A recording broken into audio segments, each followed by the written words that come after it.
함께 볼 하나님의 말씀 신약성경 로마서 13장 1절로 7절까지 말씀입니다. 다 찾으신 줄 알고 저부터 한 절씩 교독하겠습니다. 1절입니다. 각 사람은 위에 있는 권세들에게 복종하라. 권세는 하나님으로부터 나지 않음이 없나니 모든 권세는 다 하나님께서 정하신 바라. 그러므로 권세를 거스르는 자는 하나님의 명을 거스름이니 거스르는 자들은 심판을 자취하리라. 다스리는 자들은 선한 일에 대하여 두려움이 되지 않고 악한 일에 대하여 되나니 네가 권세를 두려워하지 아니하느냐? 선을 행하라. 그리하면 그에게 칭찬을 받으리라. 그는 하나님의 사역자가 되어 내게 선을 베푸는 자니라. 그러나 내가 악을 행하거든 두려워하라. 곧 그가 분명히 칼을 가지게 아니하였으니 곧 하나님의 사역자가 되어 악을 행하는 자에게 진노하심을 따라 보응하는 자니라. 그러므로 복종하지 아니할 수 없으니 진노 때문에 할 것이 아니라 양심을 따라 할 것이라. 너희가 조세를 바치는 것도 이로 말미암으리라. 그들이 하나님의 일꾼이 되어 바로 이 일에 항상 힘쓰느니라. 다같이 모든 자에게 줄 것을 주되 조세를 받을 자에게 조세를 바치고 관세를 받을 자에게 관세를 바치고 두려워할 자를 두려워하며 존경할 자를 존경하라. 아멘. 기도하겠습니다. 하나님, 우리에게 또 귀한 날, 좋은 날 허락하셔서 건강한 몸과 마음으로 하나님 앞에 나와 예배 드리게 하시면 감사합니다. 하나님, 지난주에 우리나라의 대선과 또 울진 산불로 인하여서 많은 어려움과 번잡함이 있었는데 또 귀한 봄 소식처럼 비가 와 아버지 우리에게 어려웠던 모든 문제가 다 깨끗하게 해결받을 수 있는 귀한 날이 되었으면 합니다. 오늘도 부족한 자가 주의 말씀을 들고 단위에 섰습니다. 우리의 인간적인 사소한 말이나 인간의 정치적인 말을 하는 것이 아니라 오직 기록된 하나님의 말씀만 증거하는 입술 되게 도와주옵시고 또한 이 말씀이 우리 각자의 귀에 그대로 심겨져서 하나님의 말씀이 우리의 삶을 움직이는 힘이 되어질 수 있도록 인도하여 주옵소서. 한 주간 삶 가운데 우리 마음 가운데 번잡하고 고민스럽고 어려웠던 모든 것들 다 내려놓고 이 시간 하나님의 말씀에 집중하게 하시고 나를 향한 하나님의 뜻과 계획이 무엇인지 발견하는 귀한 시간이 되어질 수 있도록 하나님 이 시간을 축복하여 주옵소서. 예배의 시작입니다. 마치는 모든 순간까지 우리 주의 성령께서 우리의 생각과 마음을 주장하시고 함께 하시길 믿사하며 우리 구주 예수님의 이름으로 감사하며 기도드립니다. 아멘. 이 광화문 광장에 촛불 집회하면서 사람들이 모인 걸 건물 위에서 찍어놓은 사진입니다. 요즘처럼 정치적으로 참 혼잡하고 또 시끄럽고 얼마 전에 대통령 선거가 끝났지만 우리 사회는 자꾸만 이 정치적인 문제 때문에 이념 때문에 참 많은 어려움이 있는 것 같아요.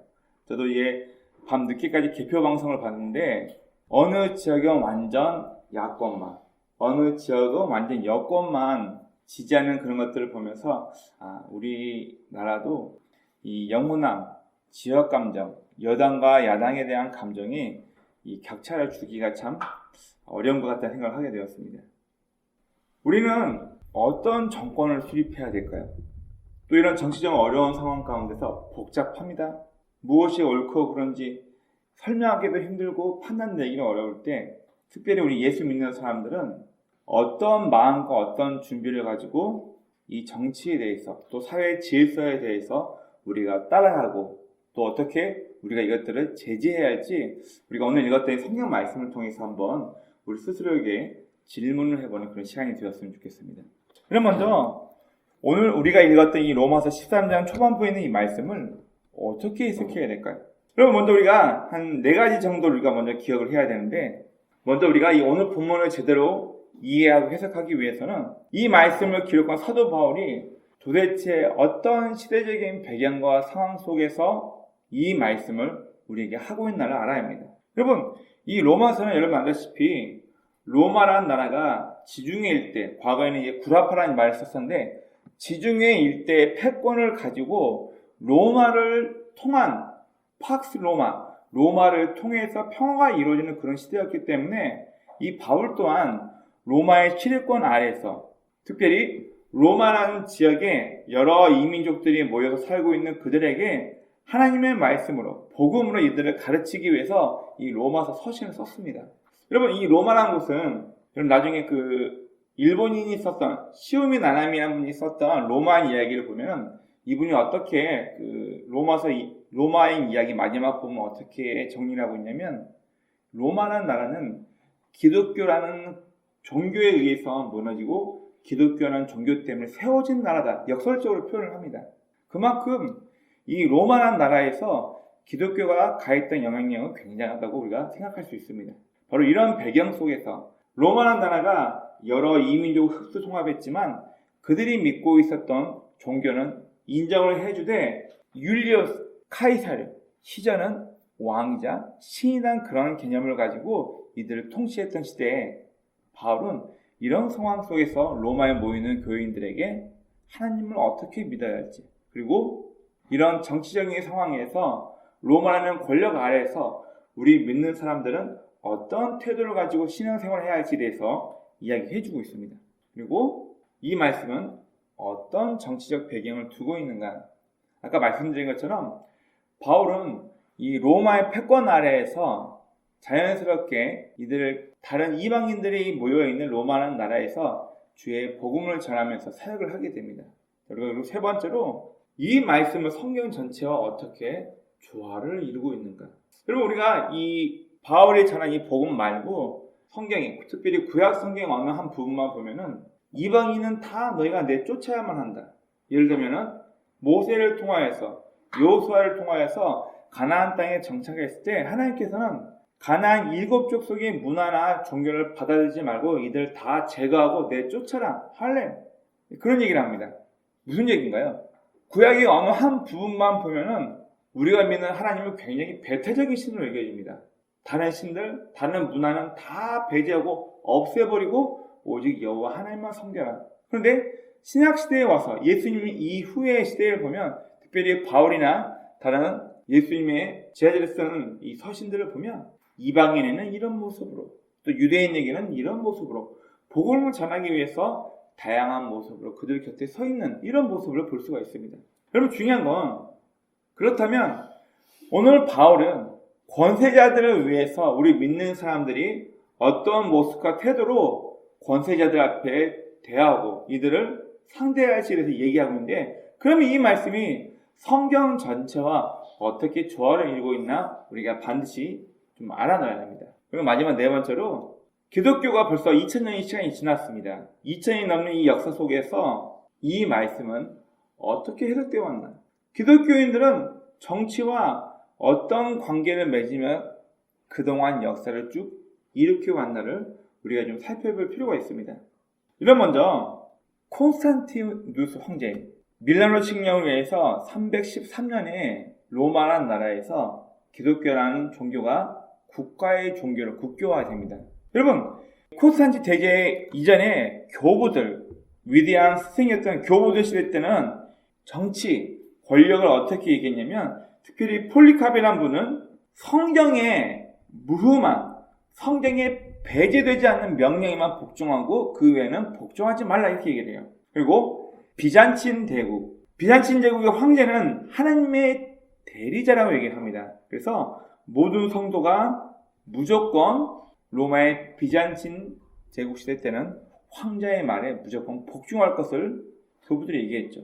로마 카톨릭은 어떻게 생각하고 있냐면 세속적인 군주를 견제하고 파멸시키는 막강한 권력을 행사하기 위해서 종교와 정치적인 폭군을 나누기 위해서 힘이 있어야 된다. 정치적인 힘과 권력이 있어야 된다. 이런 얘기를 해요. 우리 카노사의 권력에는 역사적인 이야기가 있습니다. 세계사를 보면 황제가 이 카노사라는 지역에서 교황에게 무릎 꿇고 사면을 요청했던 그래서 카노사의 권력, 정치 세력이 종교 세력에게 굴복했다고 해서 역사적으로 이 카노사의 권력이라는 것을 굉장히 크게 보고 있습니다. 그리고 마틴 루터의 해석은 좀 다릅니다.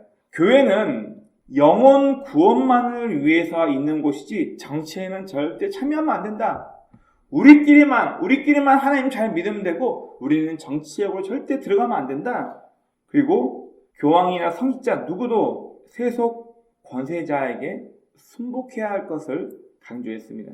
자, 그런데 이게 존 칼빈부터 조금 해석이 달라지기 시작합니다. 칼빈의 해석은 세속 권세에 순복하되 하나님의 말씀에 위배되는 것은 직접 가치가 없다고 얘기를 합니다. 그리고 스코틀랜드의 존 낙스는 세속 권세에 순복하지만 하나님의 말씀에 위배될 때는 강력한 저항과 항쟁으로 싸울 것을 주장했습니다. 우리가 알고 있는 신라권의 저자 존 밀턴은 모든 권세가 하나님께로부터 온 것이 아님을 강조해요. 예를 들어 아돌프 히틀러처럼 수많은 사람을 학살했던 것도 그것도 다 하나님의 권세자인가? 하나님께서 그에게 힘을 부여했기 때문에 아돌프 히틀러 같은 악한 사람이 나왔나?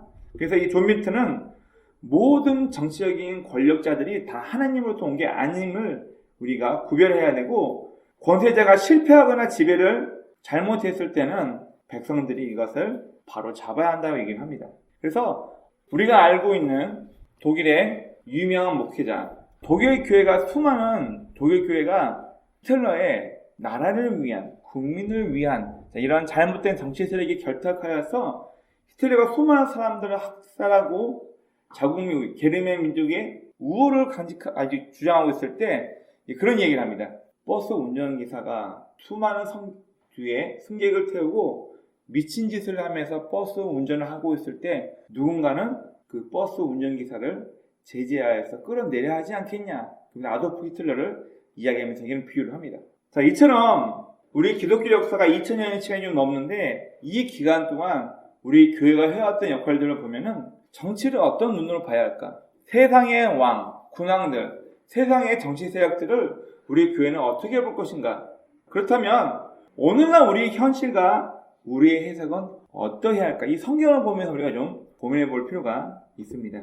우리는 32년 동안 일본의 식민 통치를 받아왔습니다. 그리고 일본에서는 우리나라의 민족 정신을 말살하기 위해서 무조건 신사 참배할 것을 강요했습니다. 그리고 해방 이후 친일파 세력들, 또 이승만 정권, 유신 정권, 전두환이나 노태우, 이런 정권들 밑에서 어쩌면 교회는 그 정권과 맞물려서 우리 한국교회 교세가 점점점 커졌다고 우리가 무시할 수가 없는 부분이 있습니다. 이 정권에 맞물려서 교회가 큰 부분도 없지 않아 있기 때문입니다.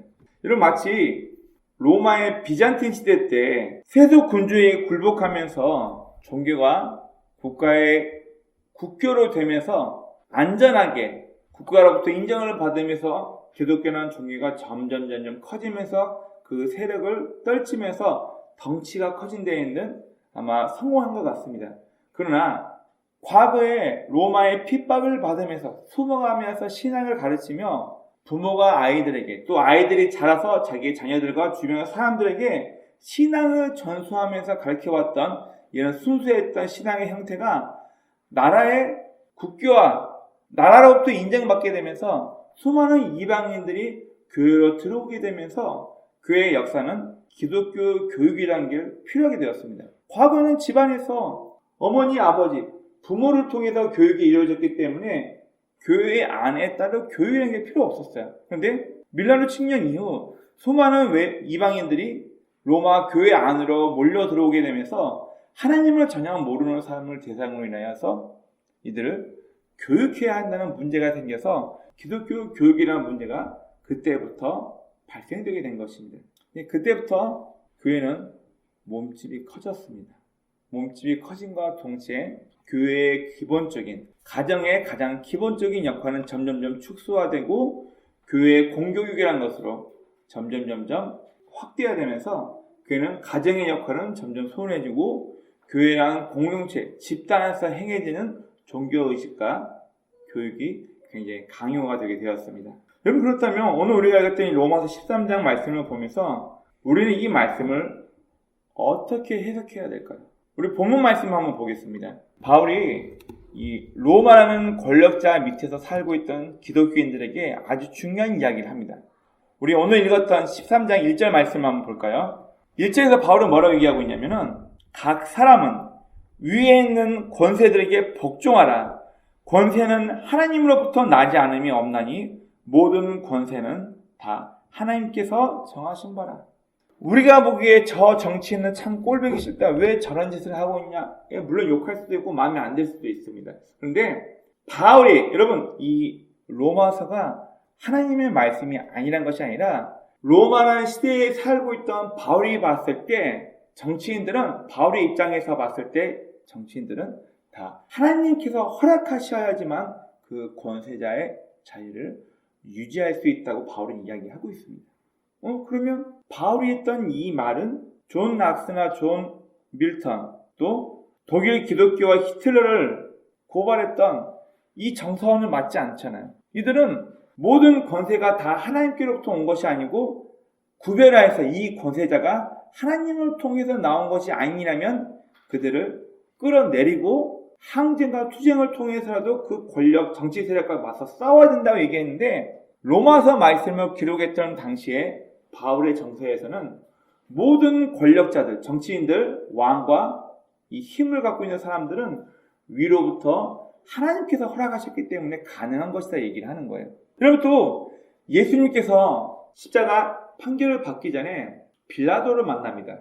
그때 빌라도 이런저런 얘기를 하다가, 야, 내가 지금 너를 놔줄 수도 있고 너를 지금 십자가형에 할 수도 있는데 너 왜 나한테 아무런 변명도 하지 않고 그러고 있냐라고 얘기하니까 예수님께서 빌라도에게 뭐라고 말씀하냐면, 너도 위에서 이런 권한을 주지 않았더라면, 내 아버지께서 너에게 유대의 총독이라는 직함을 너에게 허락하지 않았다면 네가 지금 나를 이런 식으로 신문할 수 없어. 나도 명령 하나면 12영이 넘는 천사와 군단이 내려와가지고 나를 호위할 수 있는데 나는 이걸 사용하지 않는다. 그런 얘기를 하는 거예요. 그러면 예수님의 말씀과 로마에 의해서 세계가 통치되고 있던 이 시대에 기록을 썼던 바울 사도 입장에서는 모든 정치 권세와 권력자들은 위로부터 하나님께서 허락하셨기 때문에 그들의 권력자들이 세워졌다고 얘기를 하는 거예요. 그러면 단순히 오늘 우리가 이것들이 본문 말씀으로만 본다면은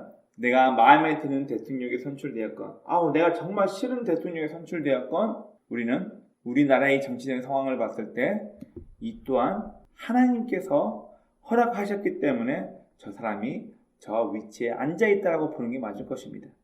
여러분, 그리고 2절부터 이 7절까지 말씀을 보면 윗 권세자에게 복종하고 순복하는 것이 우리 믿는 자들의 일이고, 또 나라의 질서를 유지하기 위해서 세금을 바치는 것이 당연히 옳다라고 바울은 이야기하면서, 네가 로마라는 나라에 세금을 바치는 게 마음에 안 들고 싫어도, 이 당시 로마라는 나라는 데나리온, 카이사르, 로마 황제의 얼굴이 새겨진 동전을 데나리온이라고 하는데, 이 데나리온으로 조세를 바쳤어요. 아니, 우리가 믿는 신은 오직 여호와 하나님인데 왜 로마 황제를 신성화해가지고 동전에다가 황제의 얼굴을 담아서 이걸 우리가 세금으로 바쳐야 되냐? 화낼 수도 있어요. 자, 그런데 바울은 조세를 바치는 일은 우리들의 마땅한 의무이기 때문에 그들에게 조세를 바치는 것이 맞다라고 우리에게 이야기해주고 있습니다. 여러분, 정확한 근거와 사실 확인 후 국가의 안위와 사회적 안정을 위해서라면은 우리는 지금 우리에게 펼쳐진 여러 가지 사회법 개정이라든지, 또 그리고 여러 가지 이슈에 대해서 우리는 민감하게 이해하고 깨달을 필요가 있습니다. 기독교인은 정치와 무관해. 여러분, 지금을 살고 있는 우리에게는 잘못된 표현입니다. 민주주의 시대에 우리는 살고 있습니다.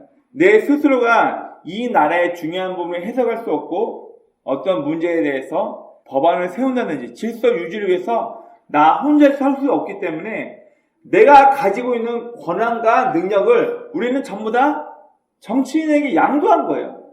과거에 로마라는 나라의 권력자들에 의해서 세계 평화가 유지됐다면 지금은 나 개인이 가지고 있는, 나 한 명의 사람이 갖고 있는 권한을 대통령이나 국회의원이나 누군가에게 우리는 위임했기 때문에, 여러분, 국민의 뜻에 맞춰서 우리의 기본적인 욕구와 우리의 필요에 맞춰서 내가 양도한 그 권한을 가지고 저들이 제대로 정치의 권력을 행하고 있나 안 하고 있나 우리는 면밀히 살펴볼 필요가 있습니다.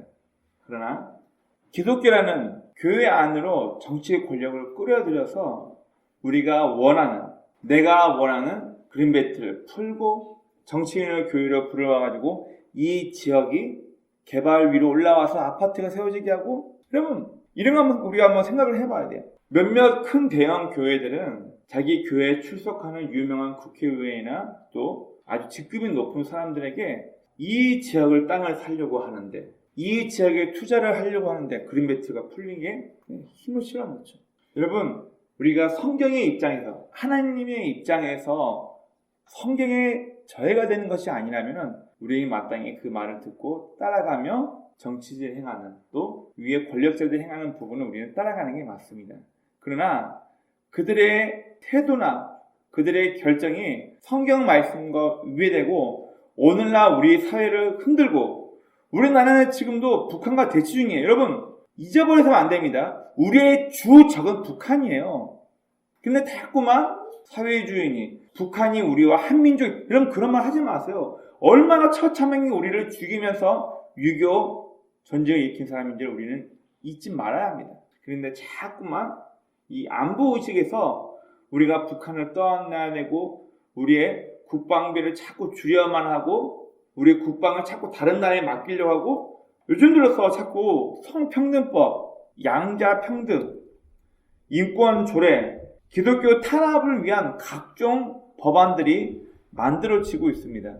여러분, 우리가 가만히 있어야 되나요? 이런 부분에 대해서는 우리가 잘못된 것은 잘못되었다고 우리가 가지고 있는 권한과 우리의 투표권을 행사해야 합니다. 광화문에서 촛불 집회가 많이 있었습니다. 여러분, 뭘 말하고 있을까요? 물론 이 촛불 집회도 누군가에 의해서 선동되기도 하지만 중요한 건 국민들이 가지고 있는 기본적인 의사를 정치인들이 제대로 하고 있지 못할 때 우리는 분노했다는 것을 상징으로 이 광화문 집회에 참석하기도 하고 그렇습니다. 우리는 분명 정치인이나 권력자들의 꼭두각시가 아닙니다.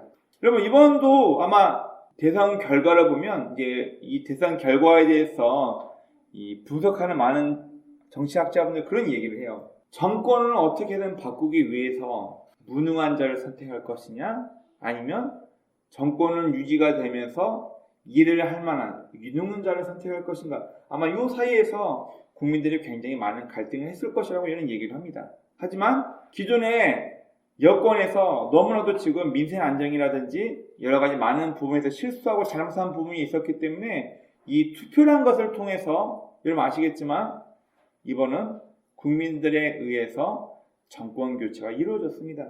야당에서 대통령이 나왔죠. 이런 무엇을 뜻하나요? 사회의 안정과 국가의 안정을 위해서 이 법안을 흔드는 정권이라면 우리는 정말 조심스럽게 정치 권세를 바꿔야 할 부분도 있겠지만, 여러분 중요한 것은 우리가 성경에서 하나님 입장에서 무엇을 바라보고 무엇을 선택해야 될지 우리에게 너무나도 중요합니다. 여러분, 어떤 정치법이나 어떤 새로운 법안이 만들어지는 것이 과연 성경에 의해서 혹은 하나님 말씀과 위배가 되는지 그렇지 않은지를 우리가 잘 분별할 수 없다면 여러분 우리는 내 이익에 맞춰서 따라갈 수밖에 없는 거예요. 하나님 말씀을 기준으로 해서 이 법안이 좋은지 나쁜지를 분별할 능력이 없다면 우리 전라도 입장에서, 우리 경상도 입장에서, 혹은 이번에 세종시로 다 특화직을 옮긴다더라, 어디로 간다더라, 내 이익에 맞춰서 우리는 무엇인가 선택할 수밖에 없는 게 인간의 욕심이라는 거예요.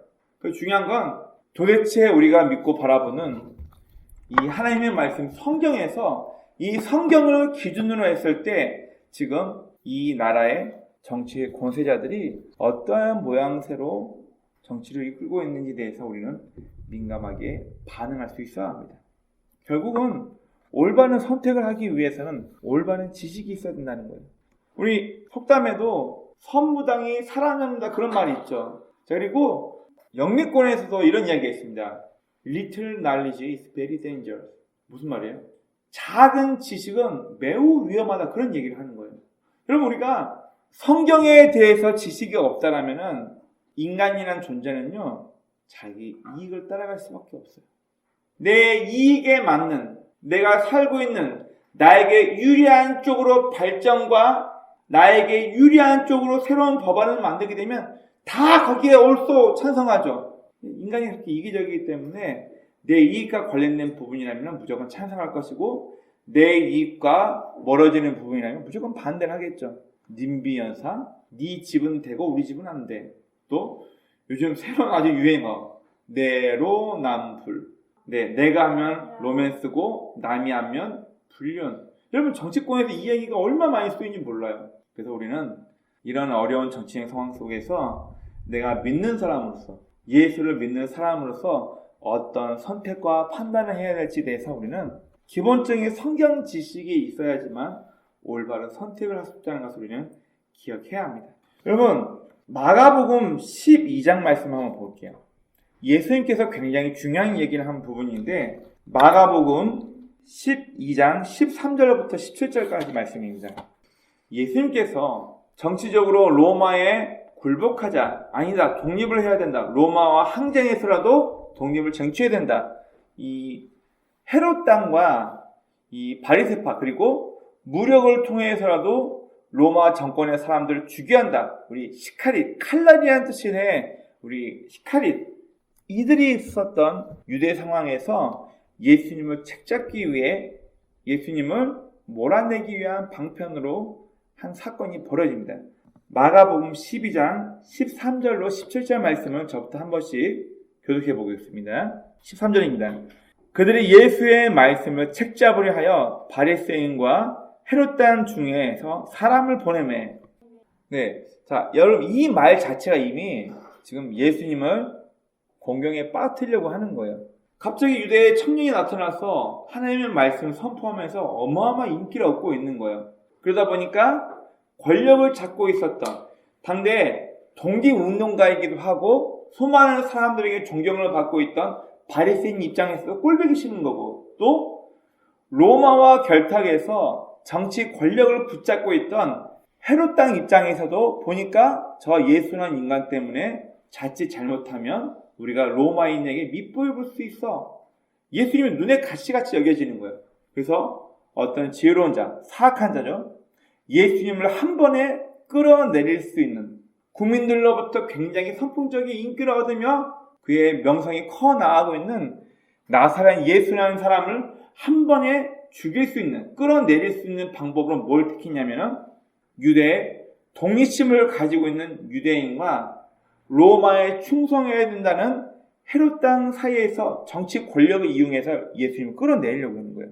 14절 말씀에서 보니까 당신은 진리 말씀을 하십니다. 당신은 정말 하나님의 말씀으로 너무나 귀한 걸 가르치는 위대한 스승입니다. 이렇게 아부해놓고 모든 사람이 듣는 앞에서 예수님의 대답을 책잡으려고 뭐라고 물어보냐면, 가이사, 로마 황제죠, 가이사에게 세금을 바치는 것이 옳으니까 옳지 않으니까 양자 택일해봐라, 그 얘기예요. 여러분, 만약에 이 로마 황제에게 세금을 바치는 것이 마땅하다라면은 예수님을 따르고 예수님을 뒤에서 쫓아왔던 군중 입장에서 친일파하고 똑같은 거예요. 우리나라는 지금 어떻게 해서라도 독립을 하려고 지금 준비하고 있는데 로마 황제에게 지금 세금을 바쳐, 그것도 하나님께서는 우리에게 우상을 만들거나 섬기지 말라고 했는데 데나리온, 동전에다가 자기를 신적화해서 동전에 왕의 얼굴까지 새겨놓고 이 데나리온으로 로마 황제에게 세금을 바쳐라 하는데, 세금 바친 게 합당하다고 독립심이 있었던, 유대의 독립을 꿈꾸고 있던 유대인들 입장에서 보면은 예수님이 하는 말은요, 우리 일본에게 세금 바쳐야 돼. 일본에다가 돈 갖다 바치고 일본이 우리를 안전하게 다스리도록 만들어야 돼. 여러분, 이완용의 생각과 똑같지 않나요? 우리나라가 아둔하니까 아주 똑똑한 일본이라는 나라가 우리나라를 치리하게 하는 것이 나라를 위한 부강한 게, 이완용이가 이런 얘기를 했어요. 명색이 판사라는 사람이. 그거가 똑같지 않나요? 여러분, 그런데 만약 예수님께서 무슨 말이냐, 가이사에게 세금 바치지 말라, 그러면 어떻게 되는 거예요? 유대인들에게는 저 예수라는 분도 독립운동가의 기질이 타고난 분이구나, 사람들에게는 인정은 받을 줄 모르겠지만 그러면 헤롯 왕 입장에서 로마인에게 가이사에게 세금을 바치는 것이 옳지 않다라고 얘기하는 순간 누구에게 찍히는 거예요? 헤롯 왕과 로마인에게 반항할 수 있는 사람이라고 이미 찍히는 거예요. 무엇을 선택해서 예수님은 이 위기를 모면할 수 없는 상황이에요. 근데 예수님께서 뭐라 말씀하시죠? 성경을 보니까 15절 우리가 바치리까 말리까 한데 예수께서 그 외식함을 아시고 그 속임수 간사함을 아시고 뭐라 말씀하시냐면 어찌하여 나를 시험하느냐 데나리온 하나를 가져다가 내게 보이라 하시니 16절 가져왔거늘 예수께서 이르시되 이 형상과 이 글이 누구의 것이냐 이르되 17절 다 같이 읽습니다. 시작. 이에 예수께서 이르시되 가이사의 것은 가이사에게 하나님의 것은 하나님께 바치라 하시니 그들이 예수께 대답하여 매우 놀랍게 여기더라. 양자택일에서 선택을 하게 해서 대답을 하게 되면 그걸로 예수님을 올무에 빠지게 하려고 했는데 예수님은 이미 그 마음의 간사함을 아시고 대답하시죠. 데나리온, 황제의 얼굴이 새겨져 있는 우상으로 상징되어 있는 그 데나리온을 가지고 와라. 이 동전에 있는 형상이 누구의 것이냐? 가이사의 형상인데요. 예수님이 말씀하십니다. 왕에게 바쳐야 할 것은 마땅히 왕에게 바치고 하나님께 바쳐야 할 것은 하나님께 바쳐라. 여러분 이걸 다시 한번 해석해 볼까요? 예수님은 로마란 나라에 사회적으로 지배를 받고 있을 때 로마를 뒤엎고 나라를 새롭게 할 수 있는 민족주의, 항쟁, 독립운동가처럼 보이나요? 아니요. 예수님은 가이사의 것은 가이사에게, 로마 황제에게, 지금 지배권을 갖고 있는 로마 황자에게 바쳐야 할 세금은 여전히 로마 황제의 그 세금을 바치고 그건 그거고 우리가 하나님을 향하여 섬겨야 할, 하나님께 바쳐야 할 것은 하나님께 바쳐라고 우리에게 이야기하고 있습니다. 빌라도 앞에 서서 말씀하셨던 예수님의 이야기까지 조합을 해보면 예수님께서는 이 세상의 모든 권세는 다 하나님께서 세워놓으셨기 때문에 하나님께서 세우신 그 권력자에게 순복하는 게 우리의 일이라고 이야기하고 있습니다. 그러나 오늘날 복잡하고 다변하는 이 시대를 살고 있는 우리 입장에서는 하나님 입장에서 이 권력자의 선택이 올바른지 올바르지 않은지에 대해서는 우리가 성경을 통해서 명확하게 해석하고 이것을 평가할 수 있어야 합니다. 아돌프 히틀러라는 사람이 어느 날 혜성처럼 독일 사회에 튀어나와서 이 히틀러가 주장했던 나라와 국가를 위한, 이 자기네 게르만 민족을 위한, 그리고 교회에서 강조했던 가정을 통한, 가정을 굉장히 중시했던 이의 이념이 독일 교회에 먹혔던 거예요. 여러분, 우리 나이 이게 독일 교회사를 공부해 보면은 그 당시 히틀러가 있었던 이 나치즘이 있었던 그 당시 교회는요, 이 나치즘에서 주장하고 이들이 슬로건으로 내걸고 있던 정치 이념이요, 독일 교회를 굉장히 기분 좋게 독일 교인들이 원하는 모습으로 이들이 슬로건을 내걸었기 때문에 이 히틀러가 나치즘으로 굉장히 많은 일을, 나쁜 일을 자행했을 때 거기에 힘을 보탰던 것이 독일 교회였어요. 얼핏 봤을 때 우리나라를 위한, 우리 민족을 위한 일이고 또 가정을 중시하기 위해서 저들이 저렇게까지 일을 한다면 그러면 우리 교회도 그 일에 힘써야지.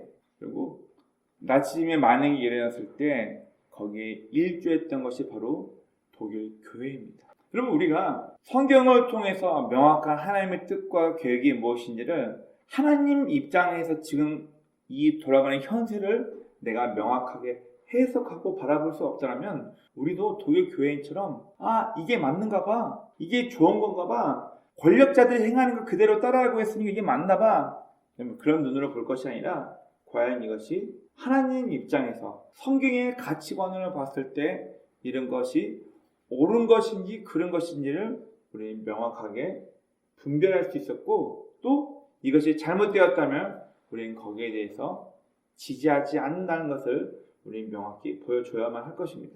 여러분, 우리는 분명 모든 권세와 하다못해 우리가 알바하면서, 우리가 일하면서 만나는 직장 상사도 그 사람을 통한 나를 만들려는 하나님의 계획이라는 것을 우리는 인정하고 받아들여야 되고, 좋건 싫건 나에게 형제가 있습니다. 내 위로 부모가 있습니다. 그들이 선택해서 우리가 온 게 아니잖아요. 내가 부모를 선택한 게 아니잖아요. 그들이 내 마음에 들건 들지 않건 우리는 그 아래에서 내가 무엇을 배우고 무엇을 깨닫고 어떤 모습으로 살아가야 할지 우리는 하나님 입장에서 성경의 가치관으로 이 모든 것을 분별하고 깨달아야만 합니다. 여성 리더십으로 유명했던 앵커 백재영 씨가 그의 자서전에서 이런 책을 썼습니다. 이 백재영 씨에게 후배 아나운서가 가서 그런 질문을 했어요. 선배님은 무엇이든지 다 잘하고 여러 여성들에게 리더로서 귀감이 되는 존재인데 혹시 선배님도 힘들고 어려운 게 있습니까? 라고 물어보니까 이 백재영 씨가 뭐라고 대답했었냐면 자녀 기르는 게 가장 힘들다고 그런 얘기를 했어요. 그러면서 무슨 얘기를 했냐면 나는 내가 살고 있는 이 시대에 맞는 가치관과 판단을 가지고 있는데 내 아이는 내 시대가 아니라 훨씬 이 다음 미래의 시대를 살면서 내 아이가 살아갈 시대에 걸맞는 식견과 가치관을 심겨줘야 되는데 이 아이가 장성했을 때 나는 이미 구식이 되어 있다는 거예요. 그러면 내가 부모인 내가 내 자녀에게 그가 살아갈 시대에 맞는 식견을 어떻게 심어줄 것인가, 이게 제일 어렵다는 거예요. 네, 멋있는 말이죠. 그럼 우리가 살고 있는 시대 또 정치적인 문제도 계속 바뀔 것입니다.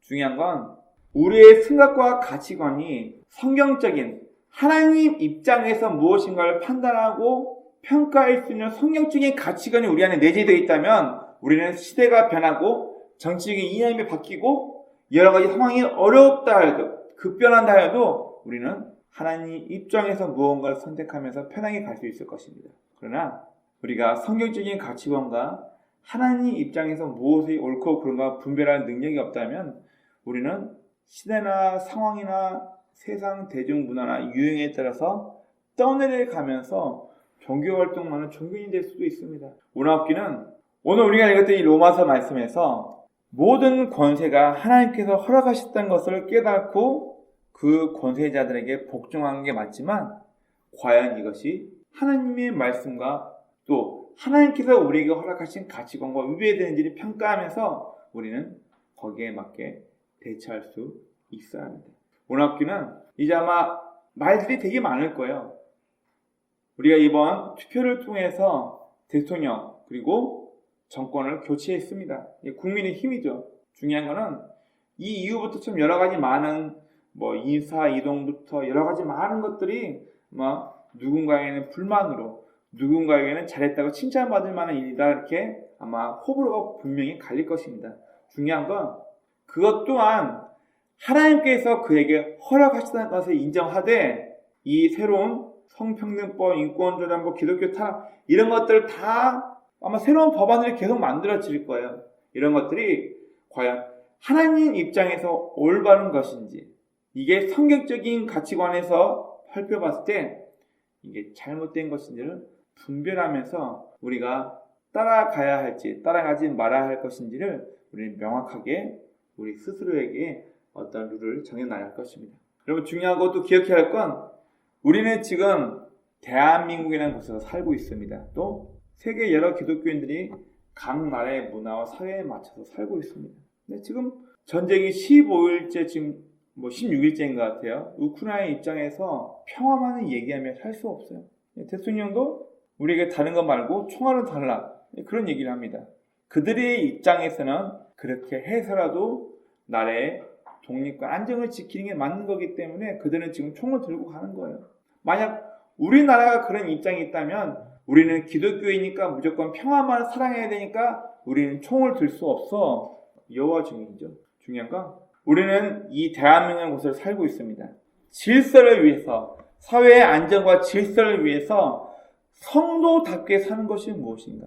성도답게 이 땅을 살아가는 것이 무엇인가를 우리는 명확하게 기억해야 할 것입니다. 그리고 우리가 지난주 말씀 함께 나누었던 것처럼 산상수훈 복을 받기 위해서 내가 마음이 온유해지면 하나님께 칭찬을 받기 위해서 의에 줄이고 목마르고 그런 조건부를 따지는 것이 아니라 내가 이미 바실레아 토 우라노스 내가 이미 하늘의 통치, 천국이란 말이에요.